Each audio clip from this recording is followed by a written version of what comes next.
What's up, everybody? Today we're going to talk about being a debt tech, man. If you're going to start out into this industry, do not go on those trucks. And here's the reason why, man. We're looking at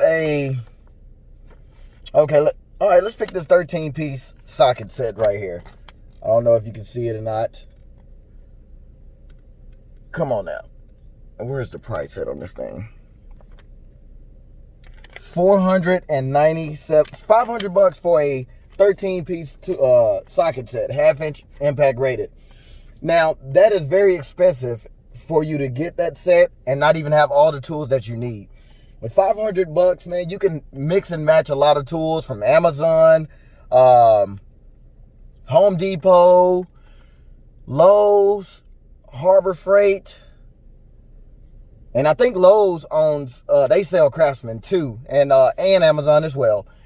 You can have a variety of tools, and you can have more tools than you can get based off that $500, man. Like that's very expensive for a 13-piece socket set.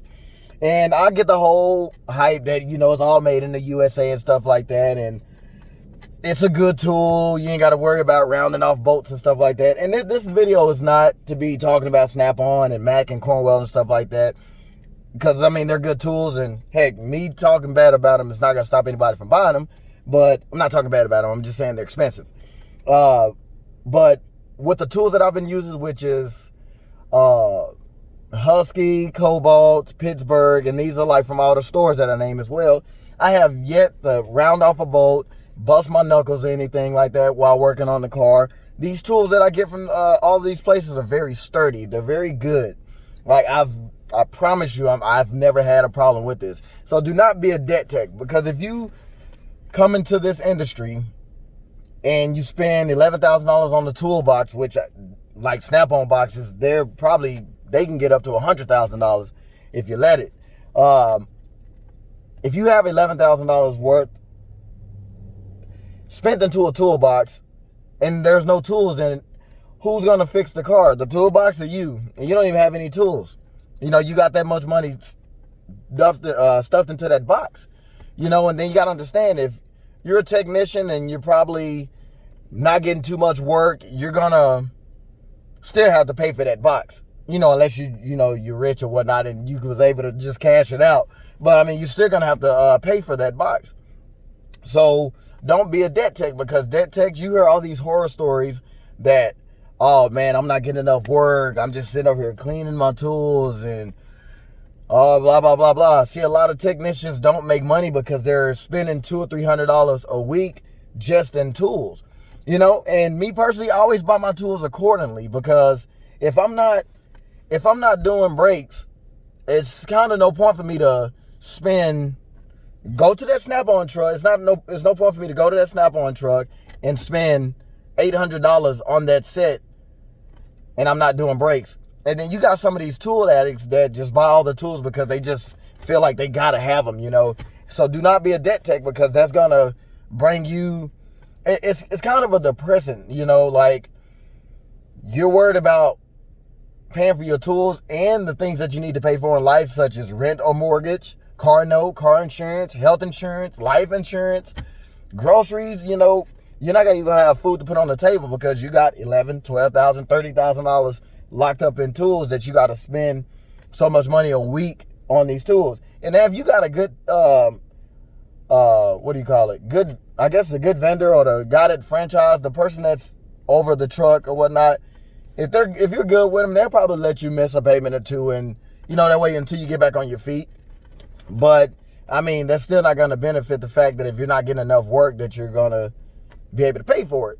So it's always good to balance how you buy off the truck. Now, if you really need it that day and you have the money to buy it, let's say if that set was $500 and you actually have the $500, then by all means buy it. I'm not telling you not to do it. I'm just telling you if you start out in this industry with that much in tools, and let's say and the bad thing is, the good thing about not being a debt tech is that, what if you change your mind and not want to actually be in the automotive field or the diesel field or anything dealing with automotive? Now you just spent all this money on these tools. You wasted it. It was just literally a dump. Now you don't even want the tools. So do not be a debt tech, man, because like I said before, the quality of these tools that I've been buying from all these other stores that's not Snap-on, Cornwell, Mac, Napa. Man, I've yet to have any problem with these tools, man. And I've been using these tools for probably about 5 or 6 years, you know. And some of them, obviously, I bought, you know, recently. But, I mean, I keep buying from these other vendors because they're actually good. And the product, I haven't had any problem with them.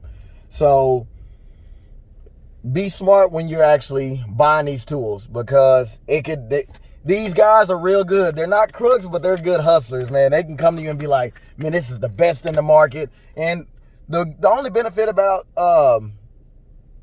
getting these tools off the truck is that you can pay on them, you know. And some people don't even have $100 up front. But if you're going to pay on it by the week, then you're smart enough to be able to save $25 a week and then get that $100, get that tool by the end of the month, you know, because you can save the $100 that you wanted to get that set, you know. So some people are good to do that, and some people not. But if you need that tool at the moment, that's the benefit of the trucks, because you can have it in your hand right now. And if you get a low enough payment, then you be good. So if you are going to get off the truck, do not get a big debt to where your payment is high. If you needed that tool set that day, then make a down payment and pay it off quickly if you can.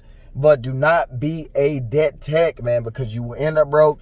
I don't have that problem. I own all my tools, and I'm actually happy. And I always, like I say, I buy my tools accordingly. If I'm finna learn,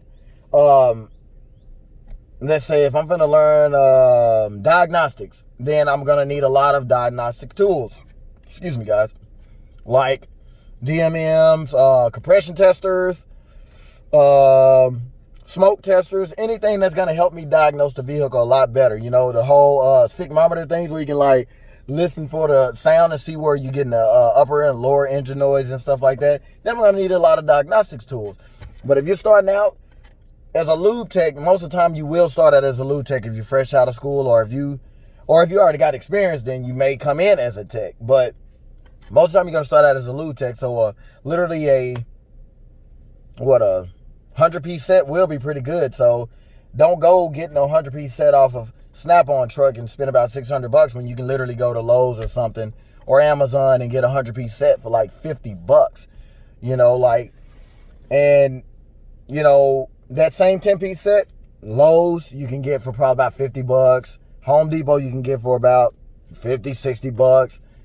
Harbor Freight, about the same, you know, $50-$60, man. And you won't regret that you did that, because let's say if you can't make that payment, then you gotta still pay for it, basically, you know. So do not be a debt tech, man, because it'll make you happier in the end and you won't regret it. So everybody, let's keep these cars on the road. If I missed anything, man, please give me a comment or send me a message or whatnot, and I will definitely get back to you guys. And if there's anything that you have a concern about as far as in car problems and anything like that, just leave it in the comments below and I'll get back to you. And that's all I got for you guys, man. Don't be a debt tech, man. Let's get in this automotive industry and have fun. Peace. Kickstart.